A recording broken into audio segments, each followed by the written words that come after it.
हाँ, ये बताइए विनय जी, जो आप गाली का प्रयोग करते हैं वीडियोस पर, वो गाली बकने से किस तरीके का सुख प्राप्त होता है? आपको मालूम नहीं है कि किसी को उसके पर्सनल गाली देने पर किसी को हानि पहुंच सकती है, उसके ठेस पहुंच सकती है उसको? कुत्ता को कुत्ता नहीं कहेंगे, भड़वा को भड़वा नहीं कहेंगे, भोसड़ी वाले को भोसड़ी वाले नहीं कहेंगे। तो आप मुझे शब्द दे दीजिए, वही कहता हूँ। आप यही इसी बात को अच्छे शब्दों से कह सकते हैं। बोलिए कौन से शब्द से? भड़वा को आप भोसड़ी वाले को कौन से शब्द से नवाजें? देखिए, भड़वा कोई नाम नहीं होता, ये गाली है। भोसड़ी नहीं, ये गाली नहीं है, ये उनके कामों का दिया हुआ पुरस्कार है। आप जो चीज करते हैं उससे आपको, अगर आप चोरी करोगे तो आपको चोर बोला जाएगा, आप डाका डालोगे तो डाका। अगर अच्छे करने के लिए तो आप आवाज उठाइए, बेरोजगारी पे आवाज उठाइए, शिक्षा पे आवाज उठाइए, स्वास्थ्य पे आवाज उठाइए कि आप किसी को गाली बक के उसको हानि पहुंचाएंगे उसकी। अच्छा, एक बात बताइए, उमर खालिद गाली देता है क्या? अच्छे से एकदम संस्कारित तरीके से अपनी बात रखता है, लेकिन उसने देश के बारे में ये बात बोला था जिसकी वजह से उसको मुकदमा हुआ। अच्छा, एक बात बताइए, चलो उसका हटा दे। तो कोई एक ऐसा कार्यकर्ता, एक सामाजिक कार्यकर्ता, सभी लोग अच्छी भाषा में बात करते हैं, हमें अच्छा लगता है, हमें सुकून मिलता है, हम करते हैं। ये मेरा अधिकार है, संविधान ने दिया हुआ। संविधान अधिकार देता है कानून के दायरे में रह कर करने के लिए, ना कि गाली बक के आप उसको करेंगे। एकदम सही बात। तो उखाड़ लो ना कानून का दायरा। तो आपको मुकदमे से डर नहीं लगता है? ये आप मुकदमा लगवाने ही के लिए गाली बकते हैं। डर लगता होता तो आज ऐसे गालियां नहीं दे रहा होता। तो गाली बकने से आपको मतलब सुकून मिलता है? मेरा सुकून मिलता है, मेरा वो मुझे अच्छा। ये जो आप एक्टिविटी करते हैं ये अपने सुकून के लिए करते हैं, ना कि जनता की परेशानियों को रिजॉल्व करने के लिए? जनता की परेशानी देख के ही गाली देने का मन करता है। तो क्या गाली देने से, ये चीज की क्या गारंटी, गाली देने से वो सरकार सुन के उसको सही कर लेगी? काहे नहीं होती है? एक काम बताइए कि आपकी गाली से सही हुआ। बांद्रा में सरकार की छाती पे चढ़ के काम करवा के लिए ट्रेन और बस चालू करवा लिए, गाली देने का फायदा हुआ है। गाली हाथ जोड़े ना, पत्र भेजे थे ना, ईमेल लिखे थे ना सबको, सारे मुख्यमंत्रियों को बिल्कुल लिखे थे कि भैया मजदूरों के लिए बस चालू करो, भूखे मर रहे हैं। कोई भोसड़ी वाला सुना नहीं था। वही आके वीडियो बना के 5 मिनट लगा था, हालत खराब हो गई ना। आखिर काहे चालू कर ट्रेन और बस यार, वहां से मुंबई से उत्तर प्रदेश, उत्तर भारत के लिए नहीं करना था ना। अगर मेरे गालियों से दिक्कत है, काहे चालू कर दिए? बाद में मुकदमा भी तो हो गया था आपके ऊपर। मंजूर ना भाई, मजदूरों का भला हुआ ना। ट्रेन में से जो आदमी गए कम से कम दुआ दिए ना, बस चली, गाड़ियां चली, लोग अपने घर पर अपने परिवार के बीच पहुंचे ना। अगर मेरे गाली देने से किसी का भला होता है तो मैं आज नहीं, इससे भयंकर भयंकर गाली देता रहूं। आपने एक काम पूछा था, सबसे बड़ा काम बता दिया है। एक काम पूछा, ठीक है, और ये सिर्फ मेरी बात नहीं, देश ने देखा है।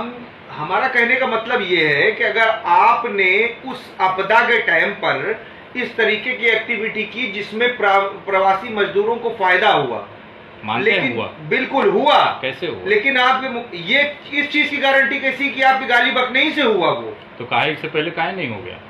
मैं गाली दिया तब भी होना था, थे ना सभी लोग, सब चिल्ला रहे थे ना बस स्टैंड। नहीं, उसमें तो ये हुआ, उस मुकदमा तो इस बात को लेकर हुआ कि आपने वहां पर एक मैसेज फैलाया कि आप लोग सभी लोग इकट्ठा हुआ, आंदोलन करना है। हाँ, किया।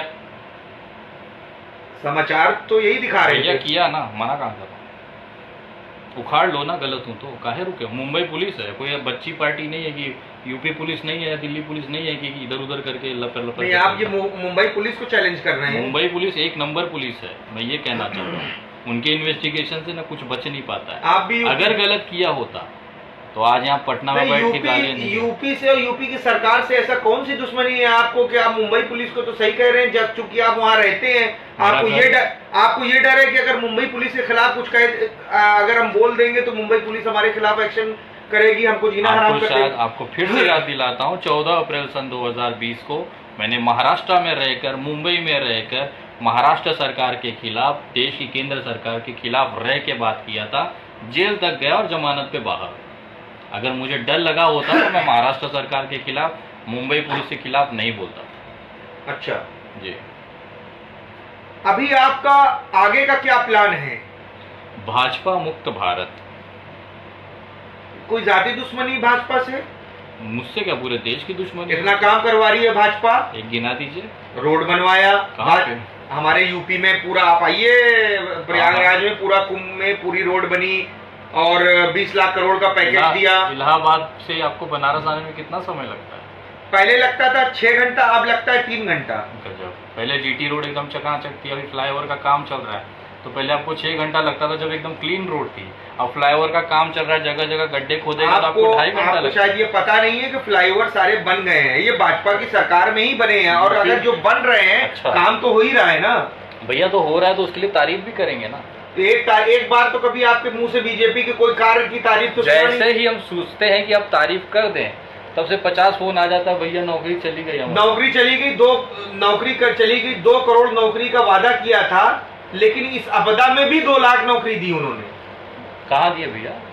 ये उन्होंने निकाला ना, अभी आप देखिए, उठा के एनआई की रिपोर्ट देखिए भैया। इस समय 45% प्लस जिनकी नौकरियां, ये मेरा रिकॉर्ड नहीं है, ये सरकारी भारत सरकार के मानव संसाधन विभाग का रिपोर्ट है कि 45% जिनकी नौकरियां थी उसमें कटौती की गई, और बाकी छोड़ दीजिए, प्राइवेट तो हटा दीजिए। काहे ये नीति आयोग ने एक रिपोर्ट निकाली, और एक बाकायदा उनके ट्विटर पे जाके देखिए कि आज के बाद से अगली सूचना तक कोई भी सरकारी नौकरी या नियुक्ति या परीक्षा नहीं होगी। ठीक है, काहे? ये हो गया, लेकिन जो रोड पटरी वाले थे, जो रोड पटरी से बेघर हो गए थे, जिनकी दुकानें बंद हो गई थी, ठेला बंद हो गया था, काम नहीं कर रहे थे, सरकार ने उनको 10-10 हजार रुपए लोन देने का काम किया। मिला क्या किसी को? जी, हमने मिला। सुना। सुनिए बात, अभी मेरी एक सहयोगी है रोशनी कुशल जायसवाल जी कल उनकी वीडियो मैंने अपने पेज पे अपलोड की थी, आप चाहिए तो उसकी कटिंग चला दीजिएगा। जी, जिसने 10-10 हजार रुपए का लोन लिया था ना, उसकी रेहड़ी पटरी पुलिस उठा ले गई, पर डे का 500 रुपए का हफ्ता ले रही है। एक बात बताइए, आपने लोन किस लिए लिया था? रेहड़ी लगाने के लिए, सारा इन्वेस्टमेंट लेकिन करके। 1 साल का ब्याज माफ था उसमें। भैया कुछ भी माफ हो, देना पड़ेगा ना। जी, लिया है तो देना पड़ेगा। जी। किस लिए लिया था? वो रेहड़ी की दुकान लगा के कमा के देने के लिए। पुलिस ने वो रेहड़ी की दुकान ही गायब कर दी। आप कमाओगे कहाँ, वो भरोगे वहां से? गहना गिरवी रखोगे, किडनी बेचोगे? जो जरिया है आपका, वही आप पुलिस खत्म कर दे रही है, आपको धंधा लगाने नहीं दे रही है। और अगर जिसको दे रही है तो 500 रुपया पर डे ले रही है। एक बात बताओ, दिन का अगर आप 500 रुपया भरोगे, महीने का कितना हो गया? 15,000 हुआ। 15,000 10,000 का लोन लेके बंदा 15,000 रुपया पुलिस को हफ्ता देगा। लोन भरेगा कि घर चलाएगा? रोशनी कुशल जायसवाल ने सबूतों के साथ, पेपर के साथ, चालान के साथ वीडियो डाली थी, आप देख सकते हैं। आगे का सिर्फ आखिरी सवाल ये है। नहीं, आप सवाल आखिरी मत करिए, नहीं, चलते रहिए। देखिए, अब आप तो बस बीजेपी मुक्त भारत जब आप करवाएंगे तो जाहिर सी बात है कि बीजेपी के खिलाफ ही बोलेंगे। बीजेपी मुक्त भारत जब कराएंगे तो बीजेपी के खिलाफ बोलेंगे। अभी तो पेलेंगे उनको, अभी तो बोलना कहाँ, अभी तो पेलने का नंबर आ रहा है। बिहार में आइए ना, मोदी जी आ रहे हैं ना, अभी जब सभा होगी तो पता चल जाएगा कहाँ जूता। देखिए, स्वच्छ भारत अभियान चलाया बीजेपी। हाँ भैया, रिकॉर्ड है। 15 एक हफ्ते में 8 लाख संडास बनवाई हैं।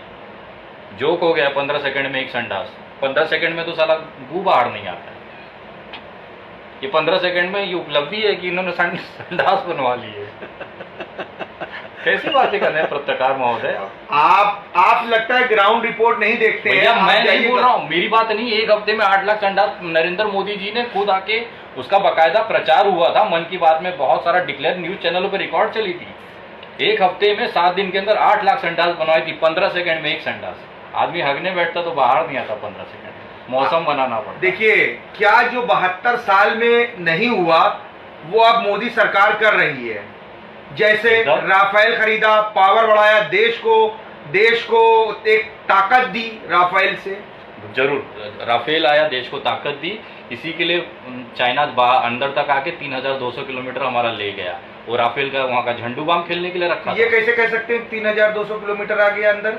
राजनाथ सिंह बोले, हम थोड़ी बोले। पूछ लो राजनाथ सिंह जी से, उनका ऑफिशियल ट्विटर, रक्षा मंत्री है वो। जी हाँ, रक्षा मंत्री। उन्होंने अपने बाकायदा अपने स्टेटमेंट में कहा है कि 3,200 किलोमीटर का हमारा जो क्षेत्र था चीन के कब्जे में है, गलवान में। ये राफेल के वहां पे झंडू बाम खेलने के लिए लाए थे। और डालो ना, मोदी जी के पिछवाड़े दम नहीं है क्या चाइना से बात करने का? आज तक कभी चीन तक नहीं निकला उनके मुंह से। वो प्रधानमंत्री इतना फट रहा है उसका, और आप तारीफ किए जा रहे हैं। नेक्स्ट का मेरा सवाल यही है कि बीजेपी में अगर आप इतना बड़ा घोल मेल कर रहे हैं, आप सीधा बीजेपी ज्वाइन कर लीजिए, आपके सारे पाप धुल जाएंगे। अरे लो, हम क्या ज्वाइन करो? हम तो रोज मूत रहे हैं उनके चेहरे पे। और विनय दुबे ने उनके शौचालय में मूतने न जाए। बीजेपी ज्वाइन करना तो बहुत दूर की बात है। और काहे हम ज्वाइन करेंगे, आप चले जाइए ना, बहुत प्यार आ रहा है, आपने आपको काम दिख रहा है। पत्रकार का काम है। नहीं, आपने क्या कहा कि इलाहाबाद से बनारस आपको 2.5 घंटे लगते हैं जी, और जब जीटी रोड एकदम क्लियर था तब आपको 6 घंटे तब सिंगल रोड थी, अब वो हाईवे बन जीटी रोड को बने कम से कम 20 साल 15 साल हो गया सर। नहीं, तब सिंगल मैं रोड खुद थी। औराई से हूँ। सिंगल रोड की बात नहीं, मैं जीटी रोड की डबल लेन की बात कर रहा हूँ, सीमेंटेड, जो जी। सीमेंटेड रोड को तोड़ के आज उस पर फ्लाईओवर बनाया गया है। जी कहीं कहीं चल रहा है, कहीं कहीं आज भी काम चल रहा है। जी, आपको मोहन सराय से अगर अंदर आना है बनारस की तरफ तो आपको 2.5-1.5 घंटा सिर्फ मोहन सराय से राजा तालाब से मोहन सराय पहुंचने में लगता है। आप, ये तो रही रोड की बात, आपको अभी पता नहीं, चूंकि आप मुंबई में रहते हैं जी, मैं भी मुंबई जाता हूँ। रोड जो है इलाहाबाद से प्रयागराज से बनारस की जो स्थिति पहले थी कि लोग 5 घंटे में 6 घंटे में पहुंचते थे, अब लोग 2.5 घंटा 3 घंटे में पहुंच रहे एकदम हैं। अच्छी बात सरकार ने किया ना काम। किया है, फ्लाईओवर अगर बने उसका सरकार स्वागत। काम नहीं कर रही है, फ्लाईओवर बना है उसका स्वागत है, लेकिन काम अभी पूरा नहीं हुआ, ये भी बात आप एडमिट करिए। काम पूरा हो गया है उस रोड का। हाँ, इस भैया, बात से नहीं, इस बात से ये चीज जाहिर होती है। फ्लाईओवर बना है उसका स्वागत है, स्वागत है ना, काम हो रहा है ना, काम हो रहा है लेकिन पूरा नहीं हुआ है। पूरा नहीं कब हुआ है, होगा? तो इस बात से ये जाहिर होता है कि बीजेपी सरकार में काम हो रहा है। भैया काम कैसे हो रहा है हम बता रहे हैं, आपका उसी ब्रिज का उदाहरण ले लीजिए। उस ब्रिज को बनाने में, वो सड़कें बनाने में डेडलाइन थी 2018 की, जी, आज चल रहा है 2020 जी, उस समय उसका टेंडर हुआ था 12,000 करोड़ रुपए में जी, आज उसकी कीमत है 28,000 करोड़ रुपया। जी। वो पैसा आपके जेब से जा रहा है। 12,000 में जो काम होना चाहिए था उसी काम के लिए आप 28,000 दे रहे हैं और 3 साल ज्यादा लग रहा है, अभी भी काम पूरा नहीं। WHO तो कह रहा है जीडीपी बहुत अब सुधर रही है। हाँ सुधर गई है, -24 से अभी -23 पे आ गई है, -1% का फायदा हुआ है। मजा करिए, दिवाली मनाएं। कांग्रेस की सरकार में तो जब जीडीपी 7 पे आ गई थी तो बीजेपी तो भैया 3 युद्ध हुए, 72 का कारगिल, इससे ऐसा 3 युद्ध हुआ है। आप देश हित सुनिए के मेरी लिए, बात। एक मिनट, आप देश हित के लिए 1,000 रुपए का सिलेंडर नहीं खरीद सकते? भैया एक बात बताइए, चाइना वाले हमारे जो सैनिक हैं -24 डिग्री में वहाँ बर्फ में रह सकते हैं, हम -24 जीडीपी पे नहीं रह सकते हैं। कहने का तो आप ये भी कह सकते हैं, जब हमारे सैनिक वहाँ पे -24 डिग्री में सियाचिन में ड्यूटी करते हैं तो हम -24 का जो हमारा जीडीपी है वो बर्दाश्त नहीं कर सकते। ग्रोथ के लिए अगर सरकार जीडीपी बढ़ाने के लिए डीजल 80 रुपए लीटर करती है, 500 कर दें, गैस 1,000 रुपए करती है, तो क्या देश हित के लिए जनता इतना पैसा नहीं खर्चा कर सकती? भैया 5,000 कर दें, लेकिन वो 5,000 का लेने के बाद भी नरेंद्र मोदी ये 24 का 23 कर देना तो मान जाएंगे हम लोग। अरे सब तो बेच दिया, बताइए कुछ बचा है? रेलवे प्राइवेटाइजेशन हो गया, आप जहाँ मूतने जाते थे ना पहले 1 रुपए में, अभी 15 रुपए लगते हैं। जो प्लेटफॉर्म टिकट पे एक परिवार को छोड़ने के लिए 15 लोग जाते थे ना प्लेटफॉर्म टिकट लेके, 5 रुपए 10 रुपए के, वो 50 रुपए की है। वो आप ही को लूट रहे हैं, मेरी कोई जरूरत नहीं है ना, मैं एयरपोर्ट वो तो देश हित के लिए कर रहे हैं। हाँ एकदम देश हित के लिए कर रहे हैं। बताइए देश हित का हो रहा है क्या? देश हित में आप घर दे दीजिए। अच्छा, सब कुछ इतना ज्यादा हो गया तो सरकार पूर्ण बहुमत से कैसे आई यूपी में? कैसा? अगर सब कुछ वो भैया, बेच रहे हैं, सब महंगा कर रहे हैं, सरकार कैसे बहुमत से आई? बहुमत के लिए ही तो सरकार ये सब करती है। जो नोटिया लेके आप वोटिया देते हो 2-2 हजार 3-3 हजार रुपए के लिए, यही जेबुआ से आप गारंटी दिखाइए कि कुछ 2-2 हजार रुपए दे के वोट दिया जाता है। आप अभी पटना में है, मोबाइल उठाइए और चले जाइए रास्ते पे और पूछिए क्या रेट चल रहा है वोट का, आपको हर दूसरा बंदा बता देगा कितने में बिक रहा है वो।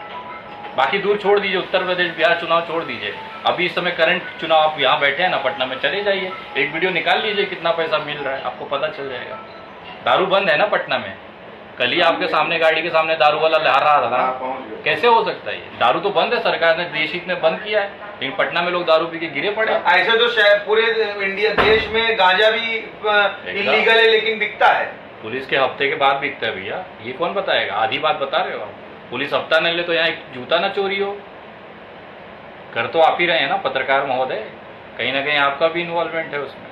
हम तो दिखाते मैं हैं। आपकी बात व्यक्तिगत नहीं कर रहा हूँ, लेकिन पत्रकार समुदाय अगर अपने औकात पे आ जाए, हकीकत दिखाना चालू करें, तो आज ये देश की हालत नहीं होती। सब तलवे चाटने और पॉकेट लेने में ना सब बिजी हैं, अपना काम बनता, समझ रहे हैं? ये स्थिति है देश